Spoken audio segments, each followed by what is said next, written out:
Chegou esse momento toda sexta-feira do Tabuleiro Paulista aqui no Cidade Dentro de Cidade, que na sequência também da notícia primeira edição, vamos falar muito aí do que acontece em São Paulo, no Brasil e também no mundo. Hoje aqui nós estamos com a Fabi Teixeira já aqui no comando, também o Rafael Bergman para discutirmos assuntos importantes da cidade de São Paulo. Bom dia, Fabi, bom dia, Rafael. Bom dia, Fred. Bom dia, Fred. Bom dia a todos. Estou eu e o Rafa aqui hoje. Infelizmente, Maurício não está com a gente. Toda a nossa solidariedade para o Maurício, que perdeu o irmão dele. Então, na próxima sexta-feira, depois da Páscoa, ele volta. Mas a gente manda um abraço bem forte para você, viu, Maurício? E a gente vai seguir aqui tocando... né? Não vamos ter aquele contraponto do Maurício hoje aqui, Verdade. Mas ele vai se fazer presente com certeza e a gente vai falar justamente, vamos abrir falando como é que tá a relação, se é de amor ou ódio do Nunes com a Enel? Bora. Bom, Fabi, esse é um problema que vem se arrastando há anos. O Ricardo Nunes participou na segunda-feira de um evento da Elos Itatiaia, em Minas Gerais, e fez duras críticas sobre a Enel, sobre esse problema de apagões. Se a gente resgatar um pouquinho a história toda, a Enel teve a concessão depois que a Eletropaulo foi privatizada, estamos falando de 2018. Desde 2018, de 2018 a 2022, temos problemas estruturais. 2023, a gente tem um grave problema dos apagões, que isso afeta milhões de pessoas. 2025, a gente teve de novo apagões. Para você ter uma ideia da gravidade, a FEComércio, em 2 dias de apagões, ela estima prejuízo de 1,5 bilhão.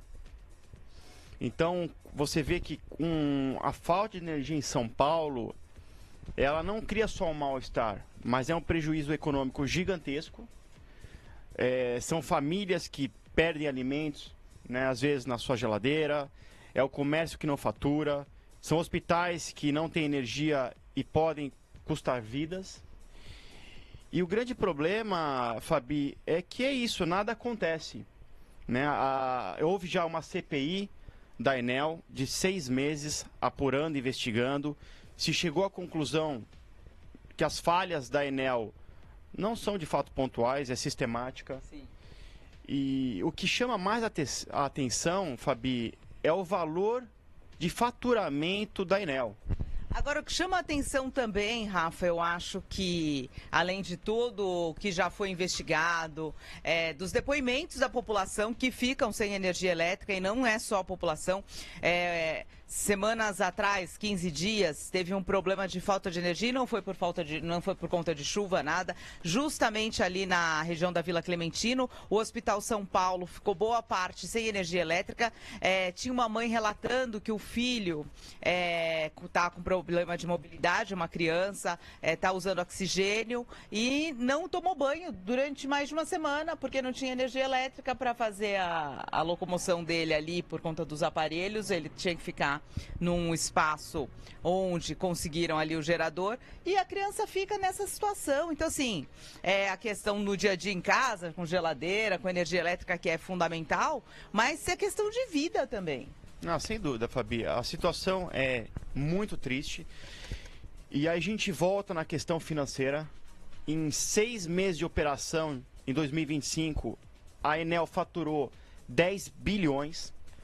Se a gente fizer uma média, dá 1,7 bilhão por mês. Então, não é falta de dinheiro, é muito dinheiro envolvido.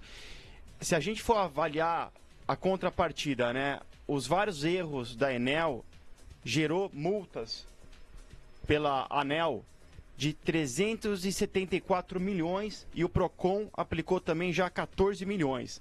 Agora, sabe quanto que foi pago só dessas multas? Só 8%, 29 milhões. Então, para uma empresa que fatura bilhões, quase 2 bilhões por mês, a multa não é uma punição, mas é um custo de operação. Já está embutido, né? Eu vou fazer desse jeito, sai mais barato do que contratar mais funcionário e investir numa infra que realmente faça com que pare de faltar energia, mas daí falta também impulso da Agência Nacional Regulatória. Aí chegamos no ponto do problema em si, Fabi. Infelizmente, o que a gente está vendo no Brasil são órgãos que deveriam regular e deveriam defender a população, eles ficam aparelhados e acabam jogando o jogo da própria empresa que presta o mau serviço. Então teve uma CPI que apontou que era insustentável ficar com a Enel. Agora o nosso ministro, né, de Energia, de Minas e Energia, o Alexandre Silveira, falou que na verdade o que o Nunes está fazendo é politicagem. Só que ele é incoerente, porque ao mesmo tempo que ele falou que é politicagem, ele fala que a Enel tem problemas. E o problema seria porque, como é uma empresa italiana, as decisões são centralizadas. Agora, o que é mais estranho é isso, né? Quer dizer, a gente tem um serviço essencial de fornecimento de energia e a gente fica dependendo de decisões fora do país. Né? Será que a gente não tem empresa que seja capaz de atender a demanda da população? E a gente não está falando pontualmente de São Paulo. Não é só em São Paulo que é o problema, certo? É Brasil todo. E de novo, né, os órgãos deveriam fiscalizar, cobrar boa prestação de serviço, acabam, né, passando pano, acabam dando margem para a empresa continuar prestando mau serviço. Teve o pedido formal de cancelamento do contrato da Prefeitura, do Governo do Estado, inclusive da União, né, do Governo Federal. Isso foi em dezembro, dia 16 de 2025. Agora acabou de sair uma decisão, né, da Procuradoria Geral mais a Enel, falando que, na verdade, o contrato deve ser mantido. Inclusive a Enel entrou na justiça para barrar a possibilidade da caudacidade aí do contrato, né? Ela entrou, conseguiu o êxito e agora de novo conseguiram reverter para seguir o processo para retirar a Enel. A Enel fica alegando que tem até 2027 10 bilhões de investimento para fazer em São Paulo e mais 23 municípios aqui do estado. Então eles estão se apegando a isso para tentar gerar uma comoção de investimento para ser feito, mas porque não foi feita desde quando assumiu, precisa ser feito. Ela esperou todo o montante para fazer no último ano, então assim, em 2027, quando ela tiver para acabar ali o contrato, ela vai resolver trabalhar. Assim, infelizmente essa é a realidade que a gente vive aqui em São Paulo.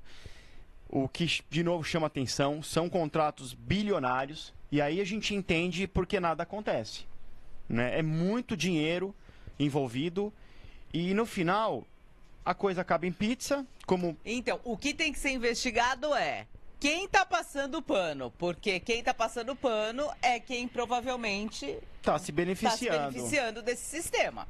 Porque independente de acusações de jogo de política e tal, é só perguntar pro povo. O que as pessoas estão sentindo em relação ao serviço que é feito? Estão satisfeitas? Se sentem atendidas? Quando você tem um apagão, quando você tem um problema...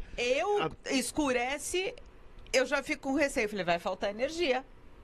E quanto tempo você fica sem energia? Sim. Eu moro na Vila Leopoldina. No meu condomínio, a gente já até brinca. A gente sai, olha que situação que a gente chega. A gente paga imposto, a gente paga conta. Tem morador que vai atrás dos funcionários da Enel para voltar lá para restabelecer energia. E às vezes é só uma chavinha que ele tem que levantar assim de novo. Quem disse que aparece? E também porque com a especulação imobiliária, muitos prédios estão sendo construídos e a energia ainda é a energia que estava antes. Então precisa de novos postes, precisa de tudo isso aí. E aí vão construindo, aí vai ter um problema, tem acúmulo de energia, dá aqueles estouros em transformadores. Isso. E aí esse problema que a Enel tinha que ver isso também, né? Exatamente. E aí vira também outra questão, né? Quer dizer, é uma empresa italiana, grande parte do lucro é enviada para a Itália. Com certeza. Então não fica nem na nossa economia. E o próprio presidente da Enel disse que nem Jesus resolve o problema de São Paulo, certo? Não. Essa frase, para mim, coloca realmente o quão preocupados eles estão e comprometidos em solucionar uma questão realmente que é de prioridade para se viver. Não é nem... Olha a Enel. Olha aí, deve estar ligando aí para dar uma notícia né, importante, porque, de novo, né, o Brasil criou um sistema que a empresa erra, o brasileiro paga, né, o preço e no final nada acontece exatamente pela politicagem que até o nosso ministro reclamou do Ricardo Nunes, mas é o contrário. A politicagem é de não se encerrar um contrato de uma empresa que presta um péssimo serviço e, de novo, afeta a economia de São Paulo, afeta a vida das pessoas e, como a gente falou, a gente perde até vidas com esse problema sistemático, que não é uma falha pontual, mas sim um processo já da empresa que se está se estendendo há anos. Eu acho que é uma questão realmente, principalmente de eleição esse ano, né? A gente tem que escolher, principalmente, sabendo quem está defendendo os nossos direitos. Porque eu acho que também aí falta, né? A gente vê essa disputa, o prefeito Ricardo Nunes diz que não vai ficar, o governador Tarcísio também vai lá e critica, o presidente Lula diz que não, que dessa forma não vai acontecer. Mas, de fato, o que foi feito? Infelizmente, Fabi, nada foi feito, são só promessas, né, de investimento na melhoria da infraestrutura. Falamos também aqui sobre os carros elétricos. Imagina o investimento agora também nas linhas, né, de ônibus para ter energia. A gente já não tem energia hoje na cidade. Imagine tendo que reabastecer uma frota de milhares de ônibus com energia. Leva um ônibus de 3 a 4 horas para carregar toda a energia desses ônibus elétricos que foram entregues agora em São Paulo. E aí, Fred, aí tem um apagão, quer dizer, o ônibus não vai sair da garagem. Aí você tenta solucionar a questão do meio ambiente. É muito complexo, hein? Você tenta solucionar a questão do meio ambiente, então você coloca uma frota de ônibus elétrico, que é o que está todo mundo querendo, né? Vamos pensar na sustentabilidade, ônibus elétrico. Aí não tem energia e aí a população, mais uma vez, ela é penalizada, né? Porque é ela que vai ficar sem o transporte. Sim, não vai poder ir para o trabalho, não vai poder ir, talvez, né, para o seu lazer, enfim. De novo, quem paga o preço, infelizmente, são as pessoas que moram aqui em São Paulo. Bom, essa novela... Espero que tenha um final breve, né, e Fabi? Feliz? Tem que ser, porque a gente não aguenta mais. Eu tô vendo essa novela terminar em 2027, quando termina o contrato. Porque eu acho que também falta pulso ali, sabe? Para falar, você tá fora. E eu acredito também que um serviço desse montante, dessa dimensão, que não deve também ser fácil, fazendo aqui a meia-culpa. Não deve ser fácil administrar um sistema de energia de uma cidade como São Paulo, de um estado como São Paulo. Mas quem quer pegar a bucha?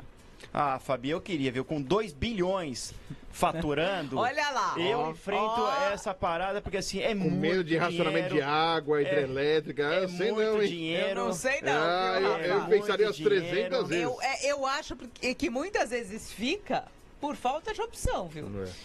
Não acredito, Fabi. É muito dinheiro envolvido. Porque até agora, a gente já ouviu alguma empresa falar, olha, nenhuma empresa eu assumo, bateu no peito e falou, eu assumo. Ou eu tenho uma ideia diferente. Ou o Nunes falar, olha, eu vou colocar tal empresa. Mas isso é verdade. Falta o apontamento de uma empresa que poderia fazer a substituição. Está correta, Fabi. A gente precisa, de novo, transparência. É o que eu brinco, né? O Maurício gostou da frase, vou retomar ela. A ineficiência não sobrevive à luz.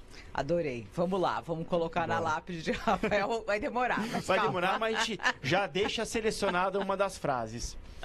Mas, Fabi, vamos passar para o outro tema? Um tema mais feliz? Com energia ainda. Vai ter que ter bastante energia. Esse tema vai exigir muita energia, porque a gente está falando de um dos maiores festivais, eventos, né, internacionais aqui na Avenida Paulista em setembro. Você sabe por que vai ter esse evento? Eu acredito assim, é uma estratégia, né, do Nunes. A gente precisa revitalizar, humanizar a nossa Paulista. São Paulo é conhecida como a capital do trabalho, mas a gente não vive só de trabalho, né, Fabi? É porque é meu aniversário, o Nunes vai fazer uma festa aqui. É em setembro? Uau! E você sabe que a programação é 5 de setembro, seria o show. 5 de setembro. E os nomes são, vamos lá, qual que vocês gostam mais? Rolling Stones. Gosto. Bruno Mars. Coldplay. Coldplay. Então são 3 nomes aí. Coldplay vem aqui, fica um mês aqui. Eles já se tornaram paulistanos já. Eles ficam aqui um mês aqui, vão na Vila Madalena. Mas viriam? Ou Não, é um só. Escolheria. Aí... Ele vai fazer enquete? Eu acho a informação que eu recebi é que já está definido o nome. Já estão esperando só detalhes de contrato. Tá já tipo tá o Kassab já definiu o nome de quem vai ser o candidato. Teve uma especulação fora desses nomes do Robbie Williams, cantor britânico, porque ele anunciou na sua agenda de shows um show em São Paulo sem data definida, segundo semestre, sem data definida. Esse show não estava programado e apareceu no card dele de shows do Robin Williams. Eu acho que não será ele, porque ele não tem o mesmo apelo que todas as bandas citadas. Mas, curiosamente, no segundo semestre apareceu um show dele ainda sem data definida. Eu amo Coldplay, mas seria realmente, assim, apoteótico ter Rolling Stones na Paulista. Eu acho concordo. que, assim, nada como um ícone realmente do rock na avenida coração, mais icônica de São Paulo. Então, se é pra marcar, ele tem que batalhar por um Rolling Stones, certo? Eu gosto da ideia, Fabi, também concordo. Acho que Rolling Stones ia dar um apelo gigantesco. Agora, tudo está dependendo também de um ataque, né? O termo de ajustamento de conduta do Ministério Público, mas tudo indica que vai dar certo. Esse termo é importante, claro, né? Para organizar o evento. Algumas condições são fundamentais: gratuidade do evento, segurança, revista. A gente tem que ter acesso livre também para os hospitais. A Avenida Paulista concentra, né, diversos hospitais, então é claro que a gente não pode bloquear essas passagens. Enfim, e também tem uma questão interessante, né? A redução do som. Deve ter algum sistema também para a sonoridade, né, não ser tão alta. Mas vamos dizer, uma noite, 3 horinhas, todo mundo sobrevive. Tem um Réveillon aqui na Paulista. Não é? Tem um Réveillon na Paulista. Sobrevive, gente. Tem um Réveillon na Paulista. O que é viver numa cidade como São Paulo, que é uma cidade barulhenta? Quem escolheu viver em São Paulo, esquece. Gosta do barulho. Né? Gosta do barulho. Então, assim, o que são 3 horas? Não vai matar ninguém. Eu acho que, assim, o que é prioridade? Prioridade são os hospitais, ter acesso livre aos hospitais. Isso sim é prioridade. Segurança. Né? A questão da segurança, porque... mas a gente viu aí o índice de roubos no Lollapalooza, teve uma queda, não foi isso, Fred? Teve sim, foram menos casos. Tiveram muito mais casos no Carnaval do que no Lollapalooza. Tudo bem, foram mais dias do Carnaval contando, né? O pré, o Carnaval e o pós. Mas o monitoramento e o policiamento foi muito mais intensivo. E eu acho que agora com esse conseguiu coibir sistema bastante. Do Smart Sampa também. Ajuda. E a gente quer saber como é que os policiais vão estar vestidos nesse show. Eles vão de Beatles, eles vão de Beatles no show. Eles vão de Beatles no show Aí da vão Rolling ser Stones. expulsos, né? E só um detalhe, né, desse termo do TAC. Se tudo correr bem, e aí a promessa do Ministério Público nesse acordo com a Prefeitura, de 2 shows em 2027. Um no primeiro semestre e outro no segundo semestre. E o mais engraçado é que depois do anúncio do Ministério Público desse acordo com a Prefeitura, dentro do próprio Ministério Público, teve gente querendo a anulação, o cancelamento desse acordo para que não existisse shows na Paulista. Pausa em tudo, porque o nosso DJ tá aqui. Volta aqui, dá a volta, Roger. Nós queremos saber da sua opinião. DJ chegou, DJ não pode ser ignorado. Tem propriedade para falar. Bom dia, bom dia. DJ, senta aqui. Diga. Vamos lá. Puxa a cadeira aqui que eu vou te fazer uma pergunta. Estamos falando. Tudo bem, bom dia. Como é que tá? Para quem está nos acompanhando, chegou o nosso DJ responsável por toda a seleção musical aqui da Guardiã. Você que gosta muito da seleção musical, ele é o responsável. Se você não gosta, ele é o culpado. Mas vamos lá. O Rafa está trazendo aqui pra gente dessa possibilidade do show aqui na Avenida Paulista. E tem 3 nomes, certo? Coldplay, Rolling Stones, ou Bruno Mars. Rolling Stones. Ele tá com a camisa Guns N' Roses aí, é claro que ele vai querer mais pro rock. Ó. Apesar de ser DJ, eu gosto muito do que é bom, né? Então, trabalho com música eletrônica, gosto do Coldplay, mas acho que o Coldplay teve um expose exagerado uns anos atrás aqui Tá no na Vila Brasil. Madalena, do dia fazendo. E aí o pessoal cansou um pouco, né?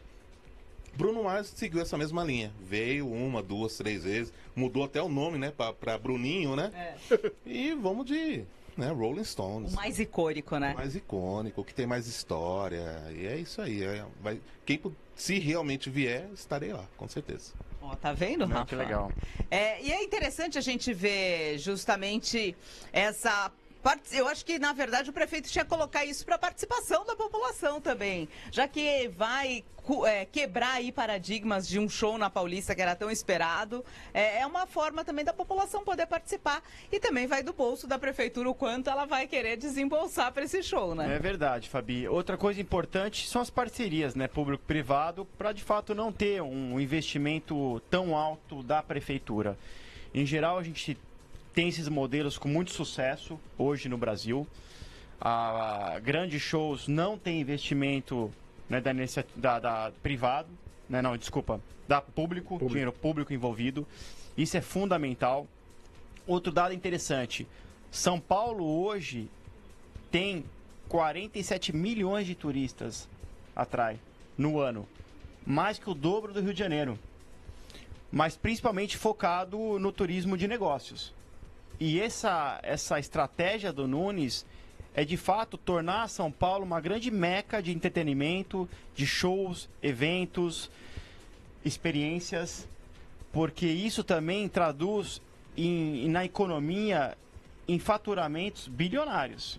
Perfeito. E essa questão que você falou dos shows em parceria público-privado, a gente aqui que cobre o jornalismo regional, vale destacar cases de sucesso. Em Itaquá tem o Itaquá Fest, né? Rodeio Fest. Que é totalmente uma parceria público-privado. Exatamente. São Sebastião fez no mesmo esquema agora, durante o verão. Suzano também faz. Guarulhos fez também. Guarulhos também fez. Então, assim, são parcerias que funcionam e com certeza daí não tem aquela resposta muitas vezes do outro lado dizendo que tirou o dinheiro da saúde, da educação para investir em show. É verdade, Fabi. A exposição num evento desse para a marca, ela tem um ganho considerável, então todo mundo sai ganhando, né? A população que tem um momento de diversão, de entretenimento, e custeado pela iniciativa privada. Eu gosto muito, sim, do modelo e ele dá certo. E cultura sempre é bom, né? Com certeza. Faz parte, né, da nossa história. O ser humano sem ter essa diversidade da cultura não consegue principalmente ser social, né? Então a cultura ajuda em vários aspectos, né, na vida da pessoa. Perfeito, então. A gente... Termina esse bloco com a enquete pro público? Vamos pôr enquete pro público, Isa. Já vou pedir pra Isa colocar na nossa rede social que show você gostaria de ver aqui na Avenida Paulista. Coldplay, Bruno Mars ou Rolling Stones. É isso aí. A gente encerra esse bloco do Tabuleiro Paulista aqui no Cidade Dentro da Cidade. Piloto, faça as honras. Muito obrigado, Fabi. Um grande abraço a todos. Então, ponto final na edição de hoje do Cidade Dentro da Cidade, que volta segunda-feira, às 7 da manhã, trazendo tudo aqui da cidade, da capital paulista. Vocês vão seguir agora um download da notícia, primeira edição, continuando o Tabuleiro Paulista aqui pra você. Valeu, gente. Grande final de semana e já voltamos. No Manai Gastronomia, nossa comida é feita com amor.